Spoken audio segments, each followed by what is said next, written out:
Hello, hello. Good morning, everyone. Welcome to another episode of Xan Talk Show. We are going to code Wolfram language today. Wolfram language, coding some geometry. If you are here, say hi. Love to see your comments.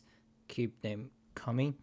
If you are not here, play at 1.5 speed and skip around, okay? Because I ramble. So I'm going to, let's double check I'm live. Yes, video check, audio check.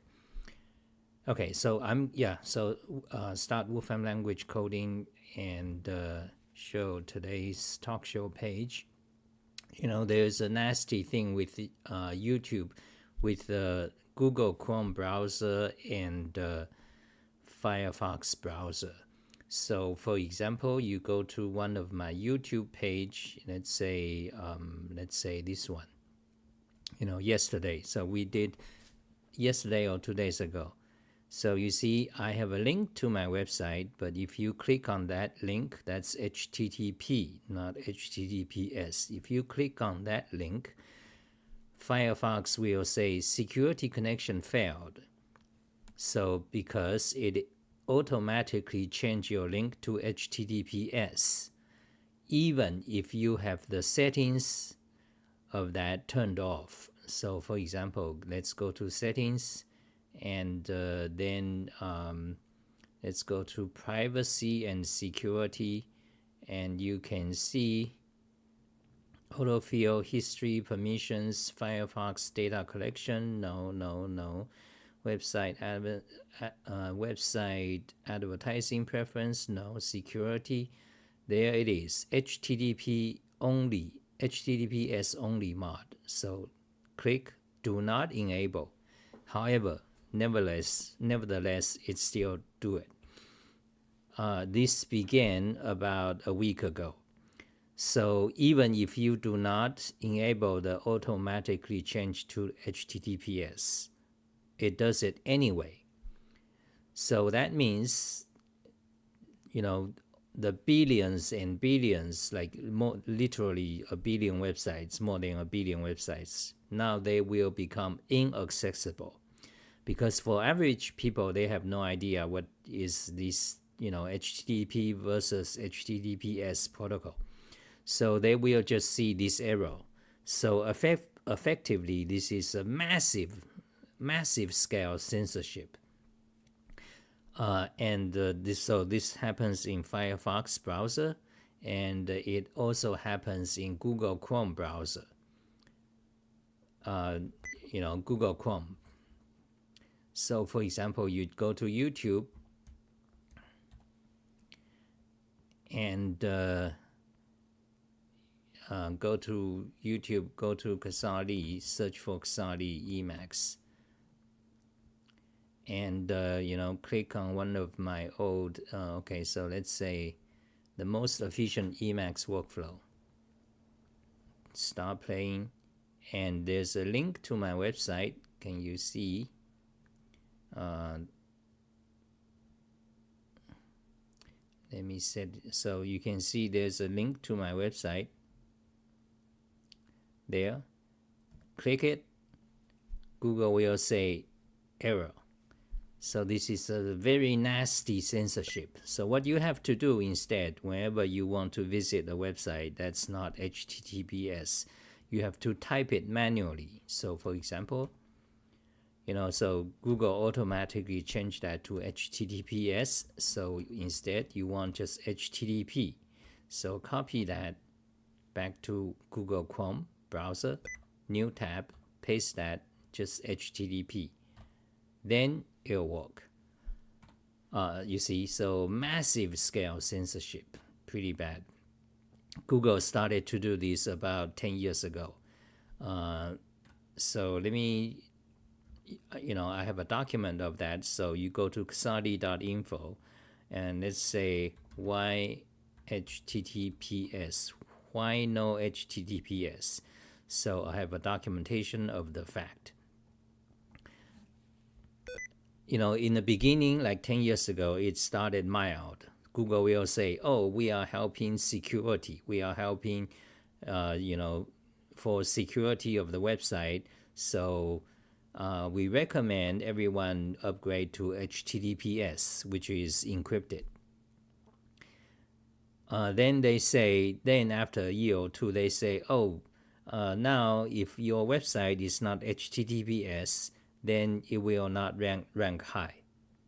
They started to remove basically massive censorship. And also magically at the same time, there pops up this let's encrypt organization. So that allows you to have HTTPS free, magically. Magically, someone organization create this offer you free. So that makes this Google move easier to accept. So how is it possible that someone just create this organization and give it things for free? Usually, if you are an organization that creates HTTPS, the certificate, you make a lot of money. So, but magically, you got this let's encrypt free. So, but then after a few years, Google only so their ranking only shows HTTPS websites. Then, now today, both Firefox and Google Chrome, they stop you from reading any HTTP website. You see, why is this censorship? This is massive censorship. It's kind of a trick. Because the HTTPS is for encrypted traffic. That means if you go to a website such as Amazon or any shopping website, you have to give your credit card when you want to buy things. That traffic, that needs to be encrypted. So that is why that is called secure. If you are giving out personal information such as your bank or credit card number. But vast majority of websites are not that. Like my website, people don't need to have password encrypted when they, like most websites don't even have password. You just want to read about what your friend did last week, what your mom, or watch a video of your mom's birthday, or see what's your friend's opinion on something, or any other thing. So vast majority of websites, the vast majority, like billions and billions, they are not HTTPS encrypted. Why? Because that is the standard. That's a normal way. If you want HTTPS, you have to pay for this certificate, and you have to install it, and it can get very technical. Because I was, as a professional coder for one of the earliest e-commerce website back in year 1999, weborder.com. We create e-commerce engine, then we sell it to like giant. We sell it to that phone Verizon. Like then they run this e-commerce engine. Then the merchants can go there and sign up. So basically, we are creating the Amazon, like the engine. Then merchants can go there, upload their items they want to sell, and inventory and things like that. Then shoppers can go to the site and buy stuff from these millions or hundreds of thousands of merchants. So that's an e-commerce website. So if you are actually doing like bank transactions, credit cards, then you need HTTPS. And back then I was responsible for installing HTTPS with the certificate, back in, so this is 1999. So back then it's even more difficult. You have to buy the certificate from the certificate organization. I think it was like $50 a year back then. I don't remember exactly. Yeah, and you have to update. So one of the common problem is that you go to a website and it says the certificate expired, So anyway, this is not a trivial thing to do. This is fairly involved, and also the certificate organizations, there's a lot of scams among these players, because they can. How do you know they can? How do you know they are not creating fake certificates? You don't know, unless you are the professional in that field. And in fact, there is, for example, the Ubuntu Linux, the guy who created Ubuntu Linux, a black guy from Africa, he was doing he was in the certificate business, and many other corporations, and there are several scams over the past decades about how they cheat, or things like that. So anyway, certificate is when you get things becomes very complicated and critical. Okay, because this involves encryption, which drags in the entire huge government, around the world, because it's critical information. So anyway, so Google started to, so today, back to the topic today, Google and Google Chrome browser and Firefox browser both basically censor websites. Okay, that's about that digression. Hello, I don't know. Hello, MHV.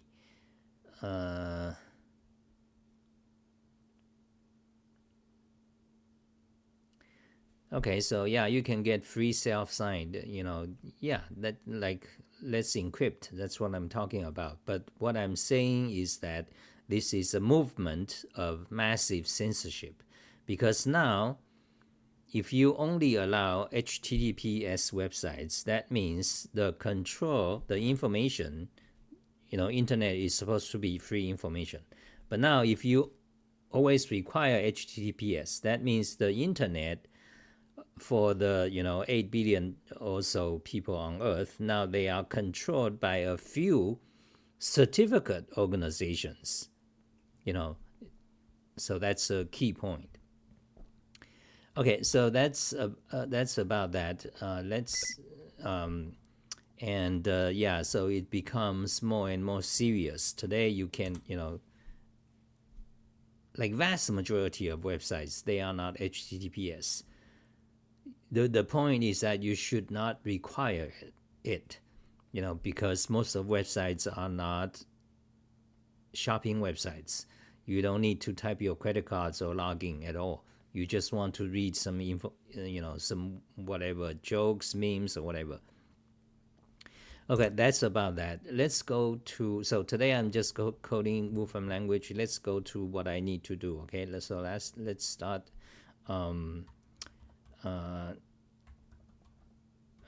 Let's see. Let's open this notebook. So mostly this is my Wolfram language coding session. I need to do things that I need to do. Okay.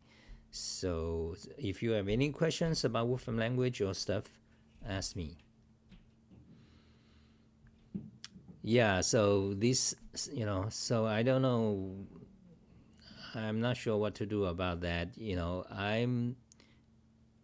I don't really want to upgrade my website. I have to look into, because if you upgrade, if you follow their rule, you do what they say, then it's not very good. Okay. I could say, oh, okay, Google and Google Chrome. So by the way, so if this happens to, in Firefox, you click on that link, you get an error. So you can use Brave browser, which I recommend very much. Okay, Brave, like you are very brave. Brave browser don't have this problem. For example, let me show you. So for example, let's copy this connection failed. Actually, I have it documented here.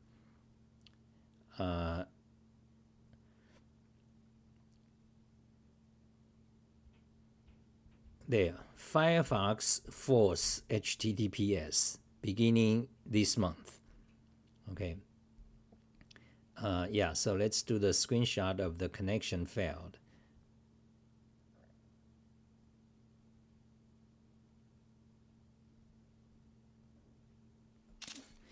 Okay, but if you do this in Brave browser, no problem. So let me show you. So paste the link, go to YouTube. So that's one of my YouTube. Start playing. Click on the link here. Click. You see, it goes to my website, no problem. So this error is just a very scum, practice, like scare tactics. Like most people have no idea about this technology. So it just says secure connection failed, an error, something. And if you click on learn more, then it's just a bunch of incomprehensible thing. Secure connection failed. They're gonna mention technical jargons. They what they can do. You can observe people's behavior and make a judgment by just simply looking at people's behavior. So, for example, some people will say, "This is not." They are actually good intentions. Why do you claim they are bad? Look at what they say. They could simply say, the website, in your browser, the website is not secure, meaning that if you type any personal information, such as bank or credit card, then those information could be viewed by hackers. Okay, they could simply say that. So if you are seeing this error, if the website is not requiring your credit card or login website, you just want to read what my friend is eating for dinner, whatever, then you just, you can just, use HTTPS. Like in this error page, they could say, go ahead and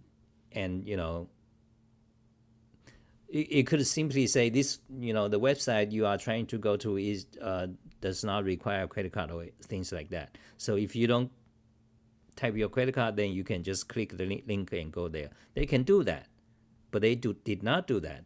And also, then you look at their error page, like for learn more. Then they say this very complicated and very complicated technical detail. Like this like you can, if you know what this is, the certificate HTTPS, like me,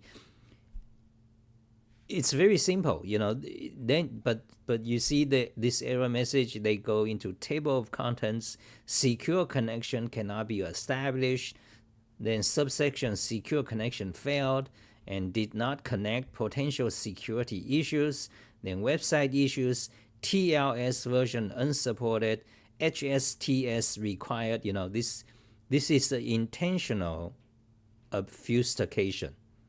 They want to scare you, not average people. They have no idea what is this error. They want to scare you. They just want to tell you the website you are trying to go is no good. Okay, so these are scums, And Firefox, this old news, Firefox, they donate to Antifa. They have like millions or 100 millions of dollars that goes to mysterious organizations. You have no idea who they are. They're supposed to be open source. They say, we are open source, we are most trusted. But actually, there's hundreds of millions or something, like tens of millions of dollars going somewhere you don't know. So today, since the past 10 years, it becomes very extremely corrupted. And also, by the way, Google is I believe Google is the main funder to Firefox. Why Google do that? Because you might think, oh, Google is so nice. Google is a very great person. The CEO of Google is a Indian guy.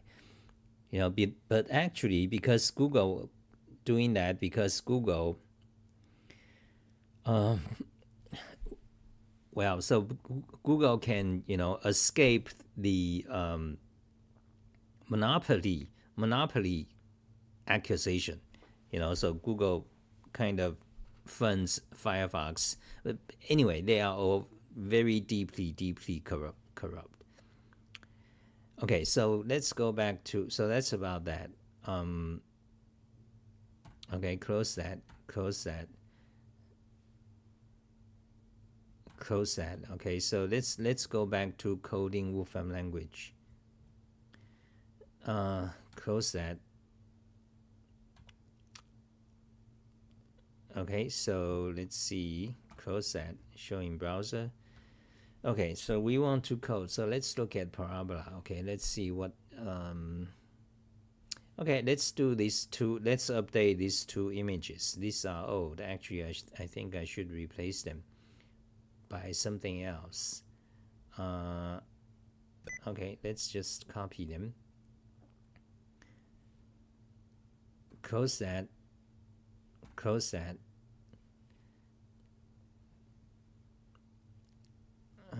So Wolfram language, let's paste it here, and let's see the code.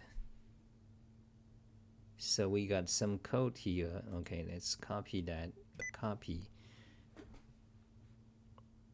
And let's go to talk show. Let's create a new block of code for Wolfram language, paste it, now pop it out to XA Wolfram mod. So this definition is returning a unit vector. So this is 30 years old code, but unit vector, Wolfram language now has a built-in function for unit vector. So I can show you what this does, for example. So for example, unit vector, so let's try to call it unit vector, let's say 1 and 1. So vector at 1 and 1 x and y coordinate. So the unit vector is gonna be like a circle of, it's like it's gonna be 2 times square root of 2. So anyway, let me show you. Okay, so if I evaluate this region, let's run it.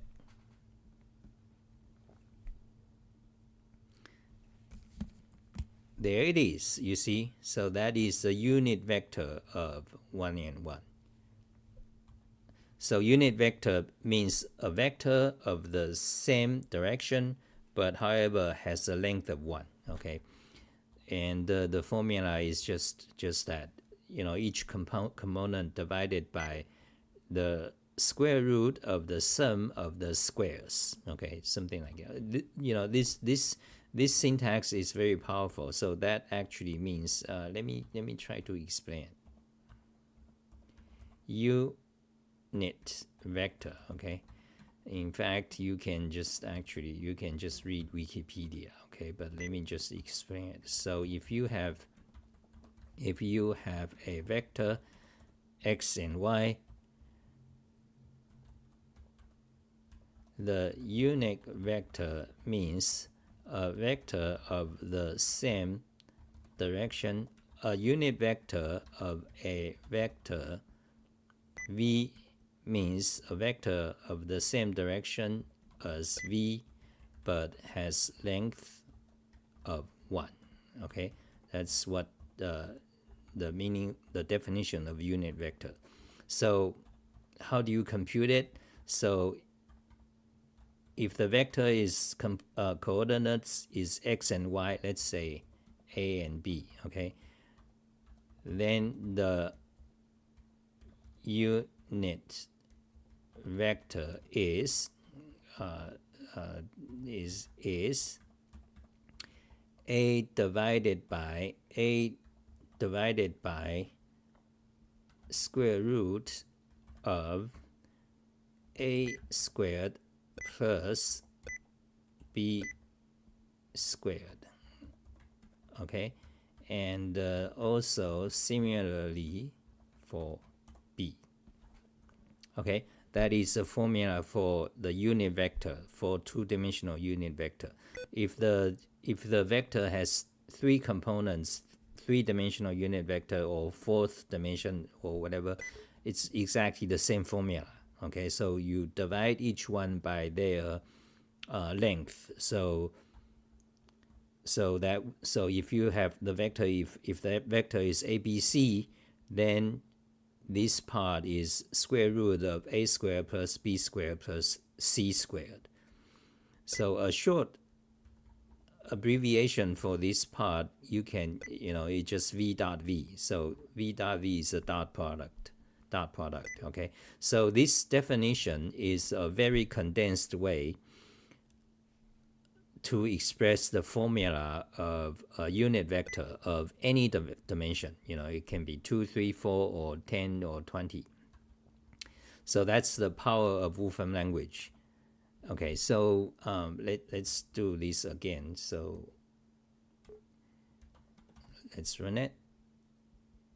Okay, that's the result.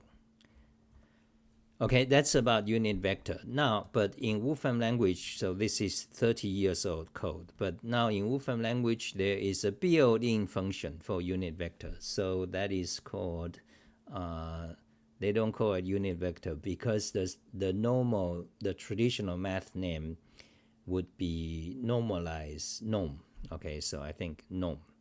So question mark, what? Question mark norm. Okay, enter norm gives the norm of a number, vector, or matrix. So for example, so let's say norm. Okay, now evaluate it. No, okay, so that gives the length. So that gives the length.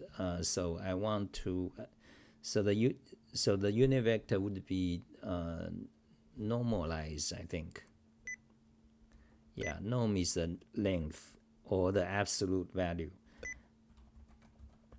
So these subjects are about linear algebra. Very interesting. The abstract version of it, it would be called vector space. So you're dealing with vector space, normed vector space. Okay. A normed vector space means a vector space that has a length defined, basically. But you should always just check Wikipedia, okay? Check Wikipedia because so you can see the formula right there. So anyway, normalized gives the normalized form of the vector v. That's right. So, instead of norm, it should be, let's do it, normalize. Okay, normalize the vector, compute it, there it is. Okay, so you see, identical to my own custom definition. So if we do this in Wolfram language, we can do it, you see. And the norm is just the length of the vector. So do it, you see. So that's norm and normalize. So my old code uses unit v. Now let's replace all unit v by normalize. Okay, do it. Replace it by. Okay, so do it and do it here. Okay, so this is my code. So I'm trying to update this code. You see. Okay, so I need to look into actually. So the code is actually doing a negative pedal. Okay. Oh God. So here is the inline definition. Any comments and questions? If you have a Wolfram language question, ask me. Okay, or about linear algebra.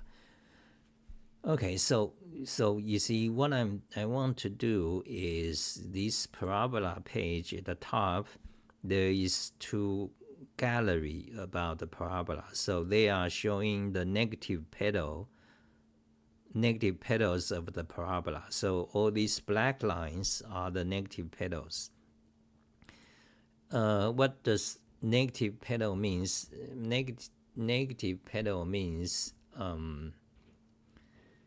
so you got positive pedal, then you got so given a curve and a fixed point O, draw a line from O to any point P on the curve. Then draw a line perpendicular to line OP and passing P.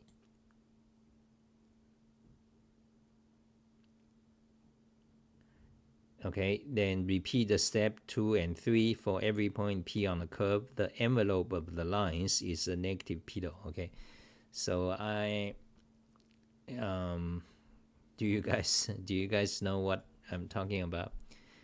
I can demo using interactive graphics. Do I have it here somewhere? No, I don't have a pedal. Interactive graphics.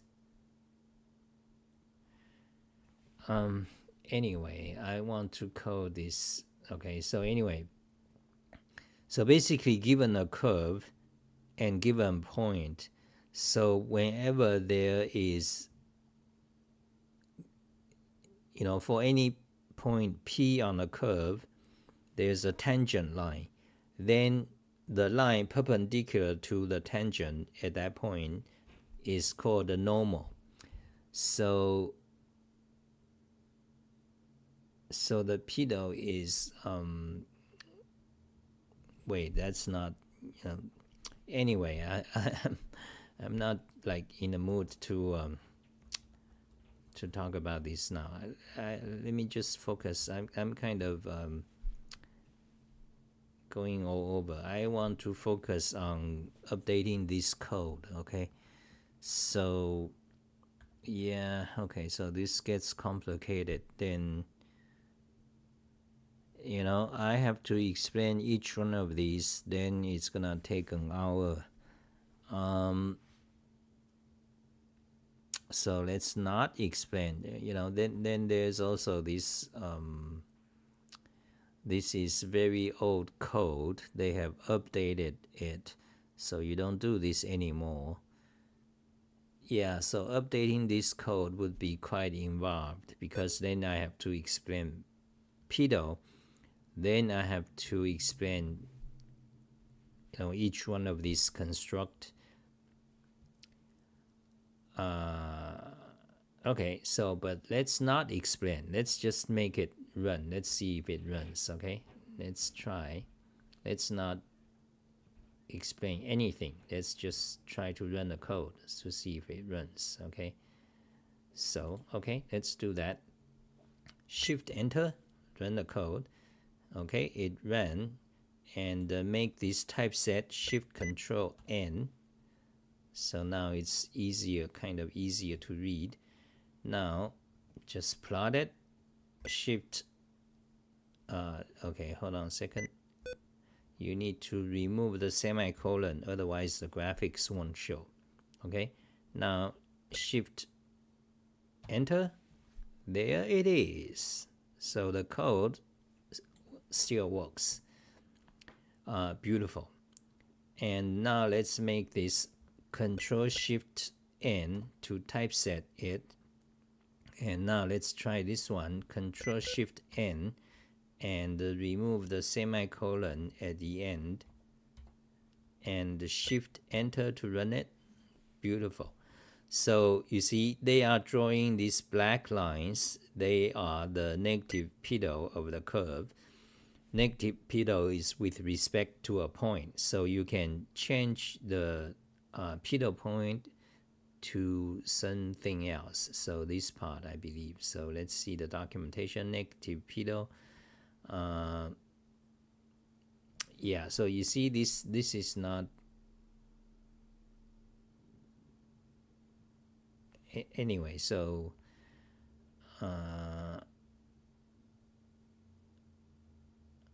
draws the negative pedal of lines of the parametric curve xf yf at points xf yf. At what points? Okay.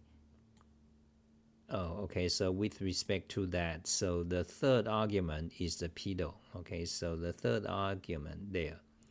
So this curve, this picture is with respect to this blue dot. Now let's change that. So for example, change that. Okay, let's do it here. Shift enter. Okay, that's that. Now this one, let's say 0, 2. Shift enter. Okay, you got a bigger hole. So let's, if we change this to 0, 3, shift enter, yeah, the hole gets bigger. Now let's say at 0, 0. Do it. Now you got a different thing, and negative infinity encountered. So there's something in the code I need to fix. Now, but if you say 0, negative 1, you got you got this interesting thing. Okay, now let's remove the plot range so that, oh, very interesting. Okay, now let's put back the plot range. Control Z to undo. Control Z to undo. Yeah. So plot range x from negative 7 to 7. Let's say negative 1 to 1 times 10, and the y-axis will be let's say negative 9 to 30. Shift enter. Fantastic. So adjust the plot range negative 9 to 20. Shift enter. Beautiful. Okay, and the parabola, you see, we need to extend the parabola. So let's say from negative 10 to 10. Okay, shift enter. Now it's beautiful, complete. So this is about negative pedal. So, but I need to explain negative pedal. Okay, so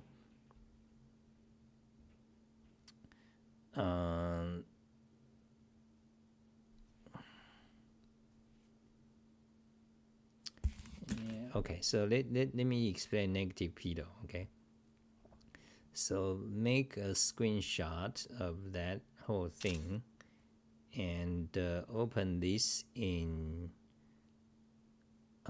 open is snip and sketch. Okay, so negative pedal, let me just explain that. Actually just let me just do it here. So actually that's pedal. The negative pedal is this.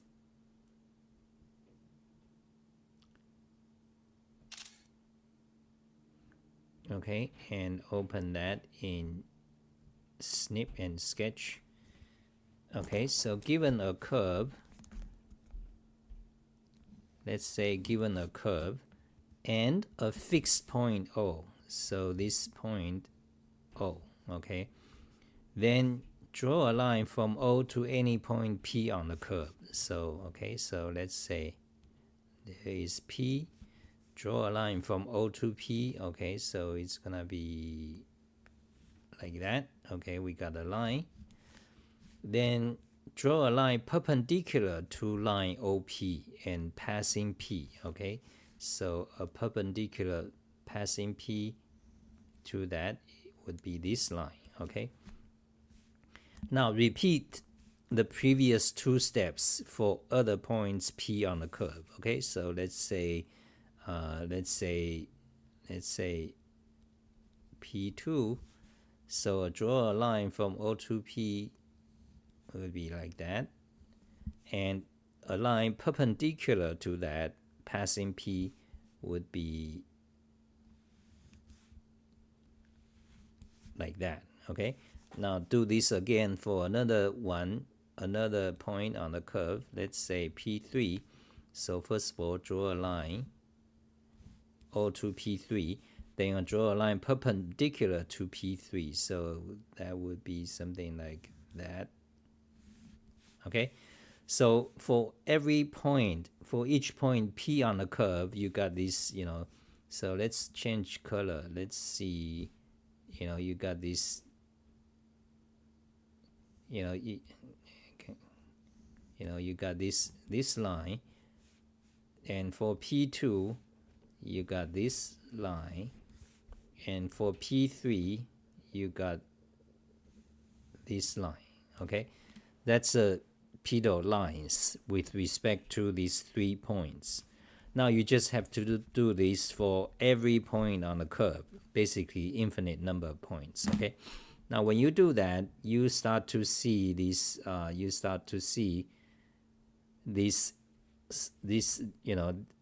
so-called envelope. They form a curve. You see, so that for this one, the curve is the red one. It's a parabola, and the blue point is the pedal point, the O. And then you follow these steps, then you got these black lines, and you can see they kind of form a curve here and form a curve there, form a shape.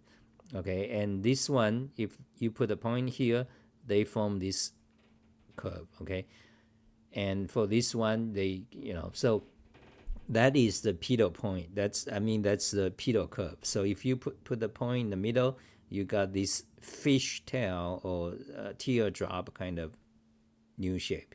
Okay, so the negative pedal, this is called negative pedal. Okay, so this is kind of a way to generate a new curve based on a existing given curve, the red one here, and a given point. Okay. What is the use? What is the properties? One common question: what is the use of the pedal? I don't know actually. The idea of positive and negative pedal curves occurred first to Colin Maclaurin, a famous mathematician, for the Maclaurin series in calculus.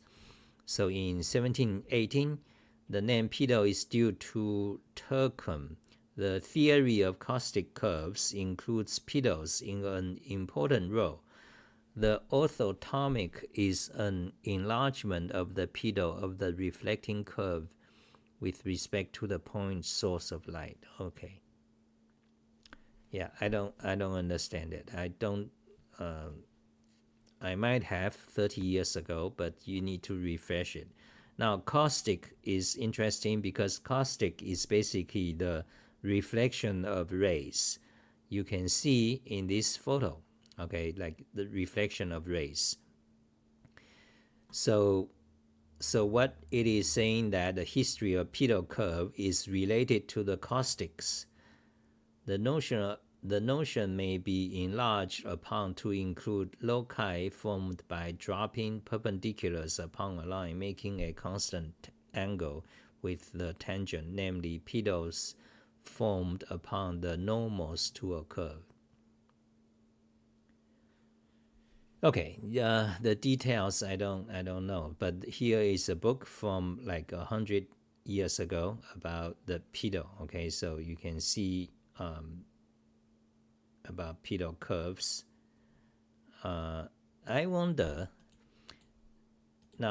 what Wikipedia say. Okay, now pedal curve, Wikipedia now have a lot of information. So actually I don't know much about the pedal curve. So there it is, pedal curve. In mathematics, a pedal curve of a let's enlarge it. A pedal curve of a given curve results from the orthogonal projection of a fixed point on the tangent lines of this curve.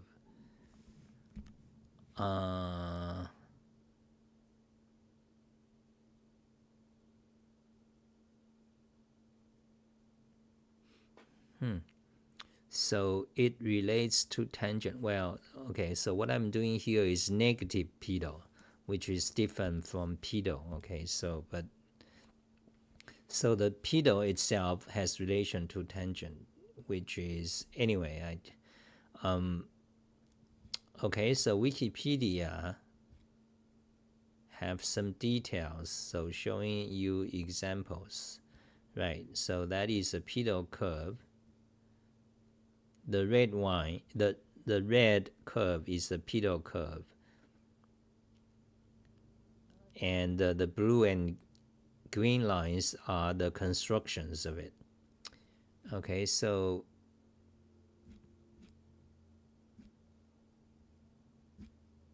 let's see what I mean. So what is the point of this pedo curve? What is the purpose?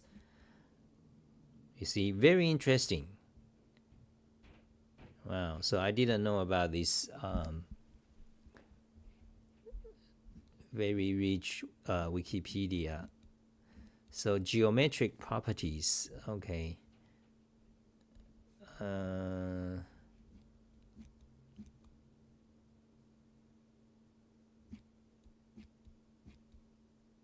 Well, okay, so but it doesn't really tell you why is it important, okay. Okay, it does, I guess, somewhat, a little bit. It's the envelope of circles through a fixed point whose centers follows a circle. Roulette formed by a circle. We also have shown that the catacaustic of a circle is the evolute of a limosong. Okay. You know, this table is mostly like copied from my website. Let's see, resource number 7. Well, by now they removed it because this Eric Weston website originally copied a lot of information from my website. We were friends, kind of, back in 1990s. Until one day I criticized his CRC Encyclopedia of Mathematics. Then he removed all links to my websites. So, but anyway, yeah. So I mean, since about 1999 or something, he started to work at Wolfram Research. So his website becomes the Wolfram Research's Math World.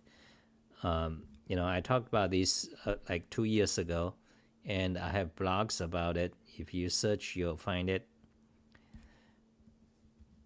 So in summary, you see my website, so you see you got this table of the relations of several curves and their pedo. So for example, the parabola, if the pedo point is on directrix, then you get strophoid. So for example, this one. Parabola, if the pedo point is on the vertex of parabola, then you get this seesawoid of Diakos, this blue one, okay? Another famous curve. So many curves has these relations. The pedo of some curve at some point is some other curve, okay? And vice versa.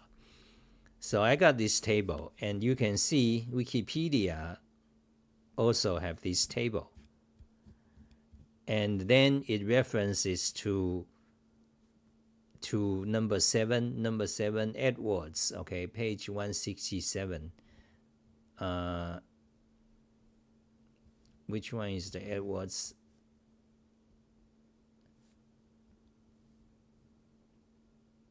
Oh, okay, so it references to this source, differential calculus. So this is 1892. That's right. So this type of topic is kind of popular in 1800s. Okay, so this curve, an elementary treatise on the differential calculus, okay, 1800s, 1892, close to 1900. So That's like, okay, so that's like calculus already fully developed.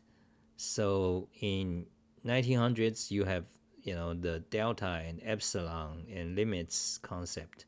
So anyway, interesting. This is a calculus book back in 1892. Okay, but however, then it also references to Eric Weinstein. So for example, let's look at it. Peter curve from Math World. So Eric Weinstein was my acquaintance back in 1990s, and his webpage, so for example, this one has links to my website. For example, then he got this table which is similar to the table I have.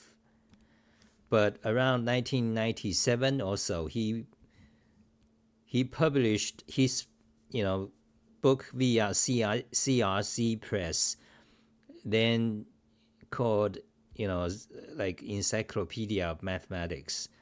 Then I criticized it. It's sold on Amazon. I made a comment. I criticized, this is not really an encyclopedia.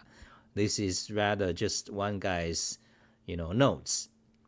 Then he removed all links to my websites. Then later on, like back, so then, like this, around the same time, then he joined Wolfram Research. He started to work for Wolfram Research. Then Wolfram Research published his so-called encyclopedia as Wolfram Math World. So that's a short story about this. It was known as Eric's treasure trove of mathematics. Okay, this Wolfram Math World was known as Eric's treasure trove of mathematics. Now, if you want, history of that or receipts, you can look up. You can easily look up, for example, Math World on Wikipedia. It'll tell you. You see, Math World is an online mathematics reference work created and largely written by Eric Weinstein. It is sponsored by and licensed to Wolfram Research, okay, around 1999, okay. So before that, it was known as CRC Press, Eric's treasure trove of mathematics. There it is, you see.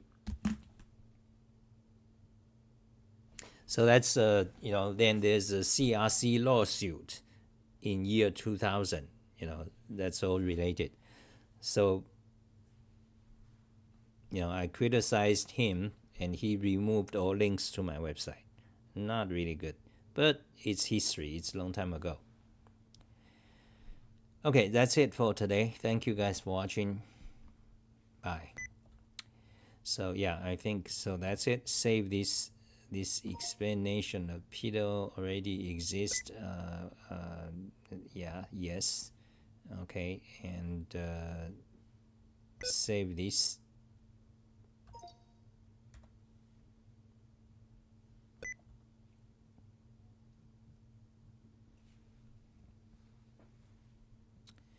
So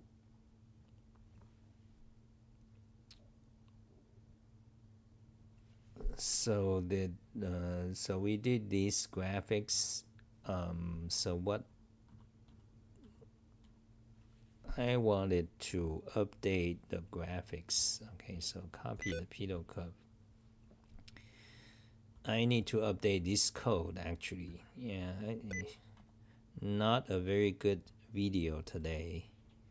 What am I doing here? So paste that link. Yeah, put it near the parabola there.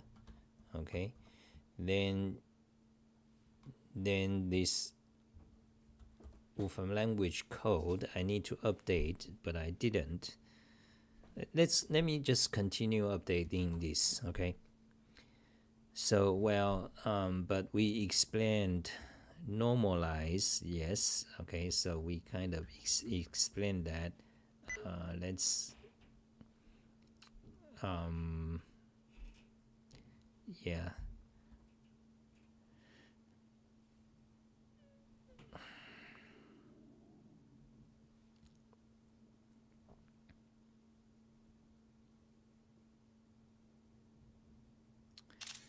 Okay, so we have a copy of the screenshot of that, and then we don't need it. Okay, so just say normalized. Okay, so we don't need this unit v. Yeah, delete that unit v. Okay, delete that. Now this is a update. I mean, so we need to update this code. So let me start to just work on my stuff. Let me think about what to do. So save this untitled one. Okay, wait, Shift Control S. Where is it saved to? Desktop. Okay. So now what we want to do is, so I have a custom function here that plots negative plot. Now, why is this custom function, why is this not in my packages? Because negative pedo is normally not common. I forgot. Let's look at plane curve plot. Okay, now list all lines containing the word pedo. Okay, so you can plot pedo, but why do I not have negative pedo? So let's try negative.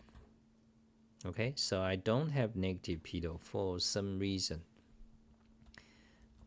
This package is plane curve plot package. You can get it on GitHub, and it allows you to plot tangents, normals, and many other features. Tangents, normals, secants. You can see beautiful graphics. Secants and caustics, that's the optical property, and caustics and osculating circles, kissing circles, and evolute and involute. So anyway, that's a package which includes pedo. So you'll see, so you got conchoid, then you got inversion, then you got that's inversion, then you got involute, then you got parallel curves. So these red dots, this red is a parallel curve of the sine curve. And then you got pedo, so you can see pedo. Now, but why did I not have negative pedo as part of this package? I don't remember why. I don't remember why I don't have this as part of the plane curve plot, but it's separately defined here. So I have to think about it. So I might want to move this function into the package. Yeah, I don't remember why is it not part of it. Okay, yeah, so then I also I need to update this code. Right now it still works fine. However, after 30 years, there's there's quite a few improvements I can make.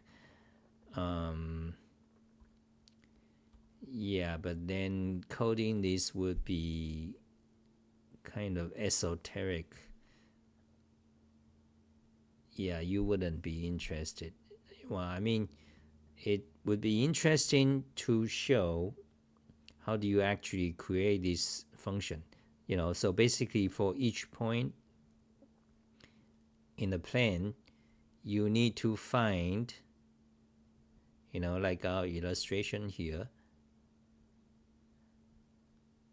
you need to, given a curve, and given a point, you need to draw these green lines. So you need to find their position and draw it. So that's essentially what this does. Yeah, but we could, it would be easier to actually just to write this from scratch and explain it. But if I update this code, is not, then I have to explain a lot of the syntax and stuff. Yeah, I'm gonna go do this offline. Do we have Nostalgia? Hello. Yo, show the small boy going. I don't have much information. I don't have new information about the Svalbard. Okay, so I just haven't started to use it. I haven't started to practice it. Well, just because I'm doing a lot of other things. So it's so you have to wait.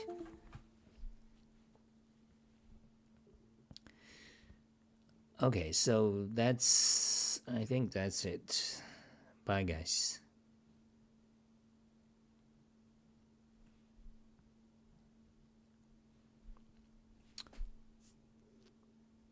Yeah, I can continue.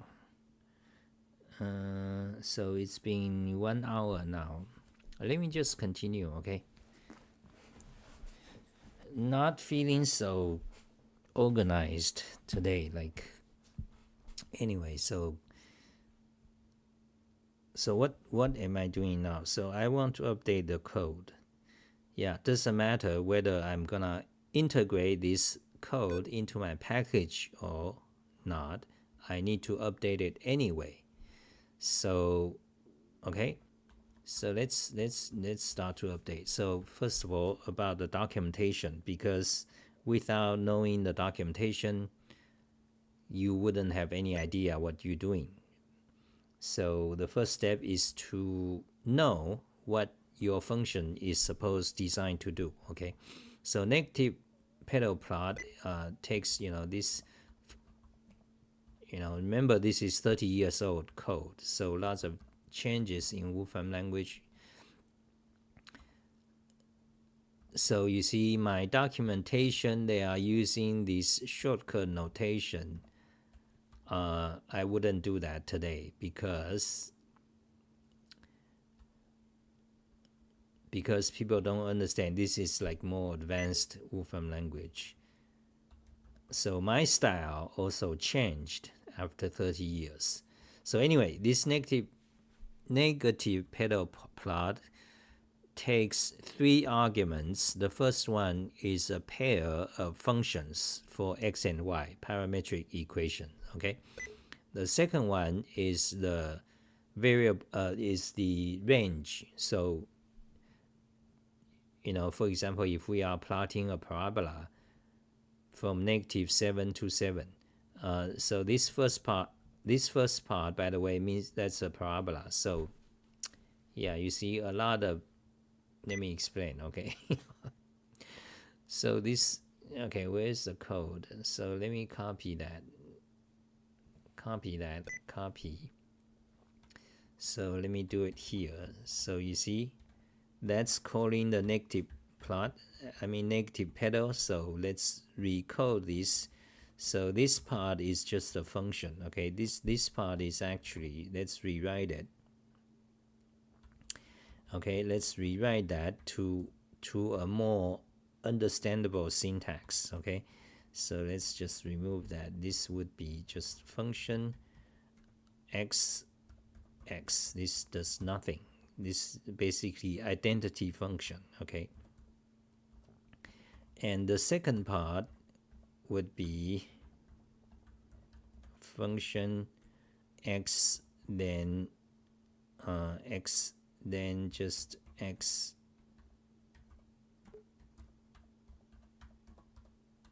that. Okay,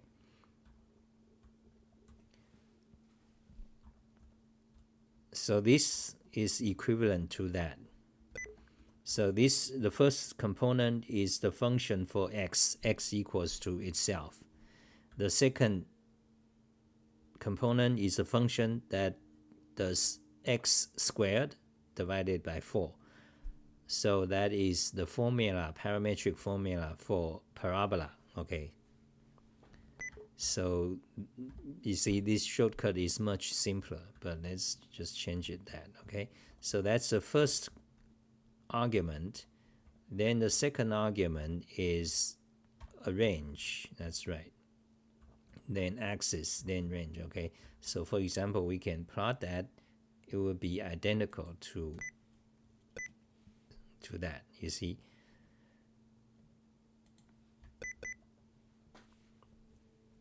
Okay, so that's one thing. So similarly, in my documentation, I'm doing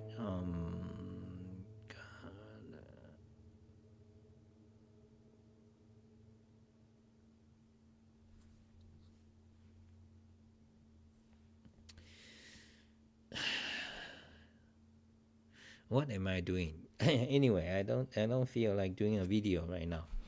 So okay, that's it. Bye guys.